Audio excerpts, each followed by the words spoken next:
Lieutenant Bassini, I want to thank you for helping me organize this meeting here today.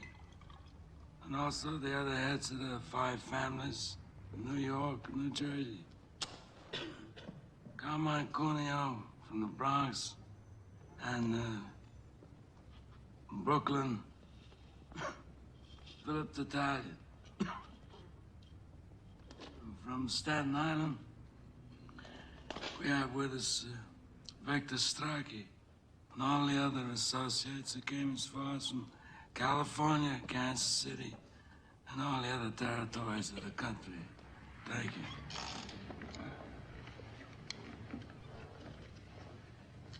you. How did things ever get so far? I don't know. It was so unfortunate, so unnecessary. Talia lost a son. I lost a son. We're quits. And if Talia agrees, then I'm willing to let things go on the way they were before. We're all grateful to Don Corleone for calling this meeting. We all know him as a man of his word. A modest man. He'll always listen to reason. Yes, Don Barzini. He's too modest. He had all the judges and politicians in his pocket. He refused to share them. When did I ever refuse an accommodation? All of you know me here.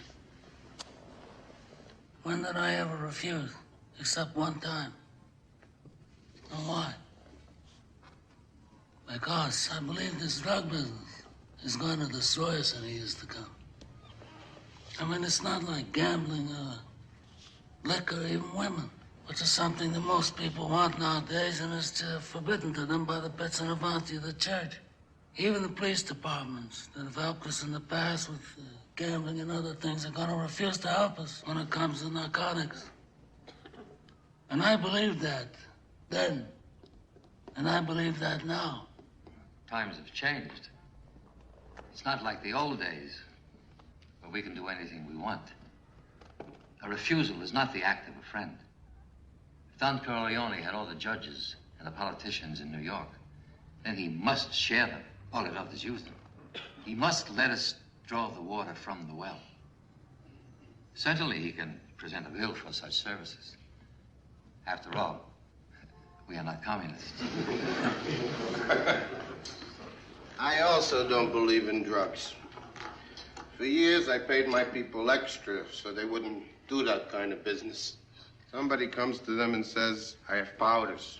If you put up $3,000, $4,000 investment, we can make $50,000 distributing. So they can't resist. I want to control it as a business, to keep it respectable. I don't want it near schools. I don't want it sold to children. That's an infamia. In my city, we would keep the traffic in the dark, people, the colored. They're animals anyway, so let them lose their souls.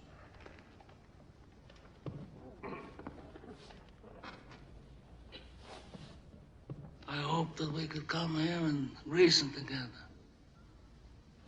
And as a reasonable man, I'm willing to do whatever's necessary to find a peaceful solution to these problems. Then we are agreed. The traffic in drugs will be permitted, but controlled. And Don Corleone will give her protection in the East, and there will be the peace. But I must have strict assurance from Corleone. As time goes by and his position becomes stronger, will he attempt any individual vendetta? Look, we are all reasonable men here. We don't have to give assurances as if we were lawyers. You talk about vengeance. Is vengeance gonna bring your son back to you? Or my boy to me? I forgo the vengeance of my son. But I have selfish reasons.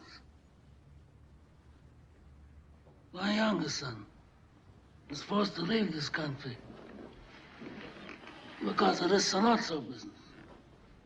All right, I have to make arrangements to bring him back here safely, clear of all these false charges. But I'm a superstitious man. And if some unlucky accident should befall him, if he should get shot in the head by a police officer, or if he should hang himself in his jail cell, or if he's struck by a bolt of lightning, then I'm going to blame some of the people in this room. And that I do not forgive. But that aside, let me say that I swear on the souls of my grandchildren that I will not be the one to break the peace we've made here today.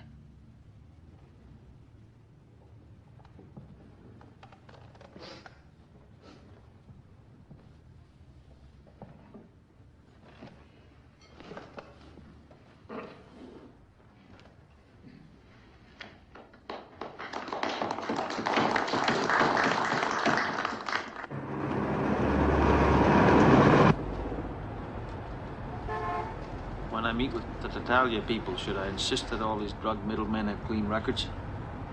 Mention it. Don't insist. Bazzini's the man who know that without being told. You mean Tatalia? Tatalia's a pimp.